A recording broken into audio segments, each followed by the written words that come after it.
பட்டு மற்றும் பருத்தி ரகங்களில் சிறந்த கைத்தறி நெசவாளர் விருதுக்கு தேர்வு செய்யப்பட்ட 6 விருதாளர்களுக்கு பரிசு தொகைக்கான காசோலை மற்றும் பாராட்டு சான்றுகளை சென்னை தலைமைச் செயலகத்தில் முதலமைச்சர் மு.க.ஸ்டாலின் வழங்கினார்.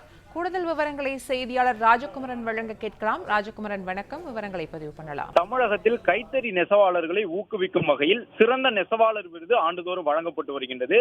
மேலும் ஜவுளி தொழிலின் நுட்பங்கள், வடிவமைப்பு, கால மாற்றத்துக்கு ஏற்ற வண்ணங்களின் போக்கை கணித்தல் ஆகியவற்றில் பங்களிப்பு திறன் கொண்ட வடிவமைப்பாளர்களை ஊக்குவிக்கும் வகையில் சிறந்த இளம் வடிவமைப்பாளர் விருதும் வழங்கப்பட்டு வருகின்றது. அதன் அடிப்படையில் 2023-24 ஆண்டிற்கான பட்டு மற்றும் பருத்தி ரகங்களில் சிறந்த கைத்தறி நெசவாளர் விருதுக்கு தேர்வு செய்யப்பட்ட 6 விருதாளர்களுக்கு பரிசு தொகையாக 20 லட்சம் ரூபாய்க்கான காசோலை மற்றும் பாராட்டு சான்றிதழ்களை தமிழக முதலமைச்சர் வழங்கினார்.